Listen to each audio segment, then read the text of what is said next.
Gen Z, let's talk LinkedIn and how you can navigate this strange social media giant. So grab your cup of tea and let's dive into it. As a Gen Zer, you probably already know what other generations might not, and that is that LinkedIn is potentially the least cool social media platform. It's owned by Microsoft, and the most followed person on LinkedIn is Bill Gates. Not exactly the poster child of cool when you compare him to Mr. Beast on YouTube, Cristiano Ronaldo on Instagram, or Elon Musk on X, but it's still the biggest professional network platform. So it's still going to be relevant to you as you are continuing to enter the workplace and build your professional brand, for now anyway. Gen Z's use of LinkedIn is expected to grow at 13% monthly. But because LinkedIn can be so lame and can be so predictable, it gives you an opportunity to make your presence on LinkedIn known. You have an opportunity to stand out from the rest of the noisy marketplace simply by embracing all of the things that make Gen Z great. So in this episode, I want to break down what my top tips are for Gen Zers who are new to LinkedIn to explore as they navigate this often quite bizarre world of LinkedIn. I have to preface all of these tips with tip number 1 being to create your own rules. I use LinkedIn actively, but I can completely understand why so many people feel like it is corporate cringe. Other social media platforms like Instagram, for example, often get criticized for being people's highlight reels and not displaying what real life can actually look like. But LinkedIn, I find to be a highlight reel on steroids. It is where most people, the majority, are lurkers. It's often said that 90% of people are lurkers on social media, and I personally feel this more on LinkedIn than any other platform. People will lurk in the shadows until they finally come out to share a major achievement. Even posts that don't seem like they are a direct achievement can usually still be an ego-boosting exercise in disguise. For example, look at me, I got invited to this event, or look at me, I am part of this exclusive community. I say all these things having been guilty of doing all these things when I was doing what the majority of people are doing with LinkedIn.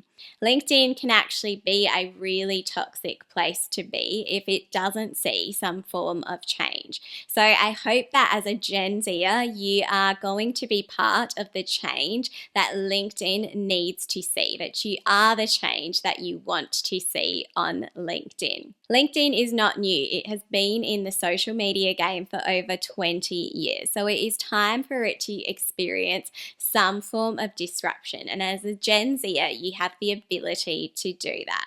So don't follow any of the standard rules of LinkedIn. Yes, be professional. It is a professional platform, and you always want to make sure that you are representing your professional brand in the best way so that it does not have a negative impact on your career.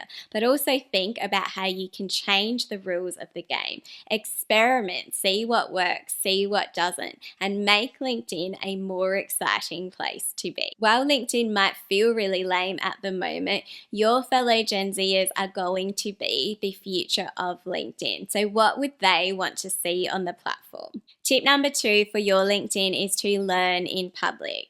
So if most social media platforms will estimate that about 90% of people are lurkers, 9% are consumers, and about 1% are creators, then it doesn't take much to lead on a platform like LinkedIn. And as Gen Zers, you have been conditioned for creativity more than any other generation. So apply that to LinkedIn. As Gen Zers, so many of you are so confident and creative on other social media platforms. And yet when Gen Zers join LinkedIn, it seems to be a place where you can fall silent. Maybe it is because you feel intimidated by the other generations that are on the platform. Maybe they are people that are older than you and seem a lot more experienced in their fields. But I can guarantee you that those same people that you feel intimidated by are probably going to be intimidated by the skills that you are bringing into to the workplace, by your tech savviness, by your creativity. So bring that confident energy to LinkedIn.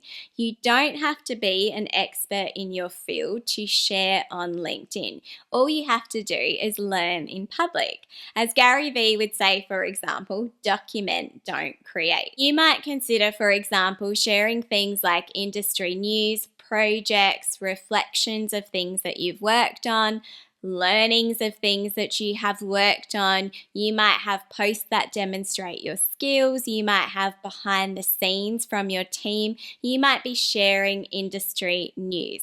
But what can you share to add value to your network and to help your own learning journey, as opposed to just focusing on popping up on LinkedIn those couple of times a year when you might have an achievement to share or when you've been to an event?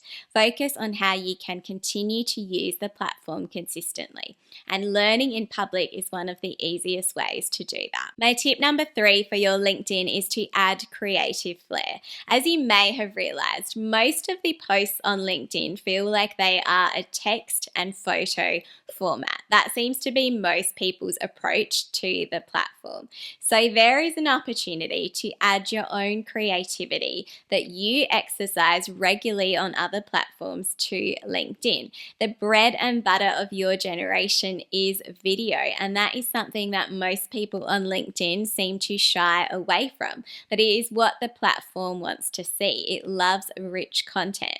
So how can you introduce things like video or other elements of creative flair that other people on LinkedIn either don't have the skills in or simply aren't willing to do? As a Gen Zer, you are probably going to be a lot more skilled in digital platforms that help with things like editing, or platforms like Canva, for example. So you have the opportunity to make the content that you share on LinkedIn and your professional brand on LinkedIn pop compared to the rest of the marketplace. Tip number 4 is to slide into DMs. Don't be intimidated to send invitation requests on LinkedIn. An obvious place to start is going to be your current workplace if you already work somewhere. But don't be afraid to expand those horizons even further. Think about the people in your industry that you might want to be connected with, or the people in your profession, and reach out to them. Send them an invitation request. Start to grow your network. When you send that invite, if they do accept, send them a brief note thanking them for connecting and saying that you are looking forward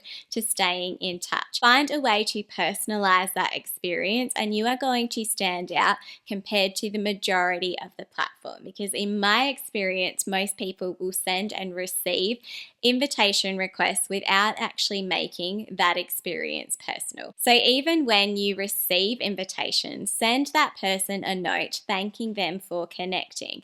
The more you are speaking to people in your direct messaging, the more you are building your personal brand outside of your LinkedIn feed. Remember that it is the quality, not the quantity of your connections that matter the most on LinkedIn. So when you are sending invitations, make sure that you are targeting those invitations in a meaningful way. Tip number 5 for your LinkedIn is to create the shot front window of your personal brand. First impressions are formed within milliseconds. So what is your LinkedIn saying about you? Make sure that you have a professional photo. Something that I often see Gen Zers do is take a photo from an event in their personal life and crop that for use on LinkedIn. But LinkedIn is not the time to, as a Gen Zer, start to be camera shy. Take a photo with the purpose of using it on LinkedIn. All you need is your camera phone and a neutral background, for example, and the help of a friend or a family member. And then you can work your magic on that photo in a program like Canva, for example. Make sure that it is bright, that it is something that has you in focus, that it is really going to pop and look professional on the platform. Make sure that you are making use of the cover banner that you have the opportunity to add to your LinkedIn profile.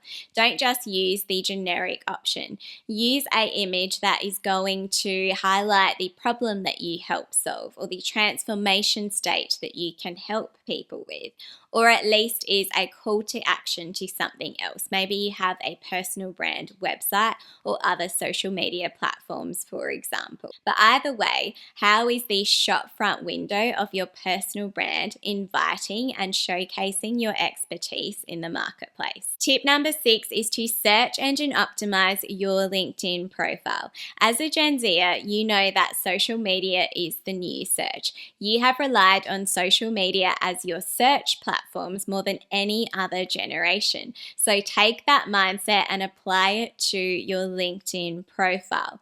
That way you are going to be discoverable by potential future employers, by other professionals in your field of expertise, or by other people in your industry. If you want to learn more about search engine optimizing your LinkedIn profile, then see my previous episode on this. Subscribe for more like this, and I'll see you in the next episode.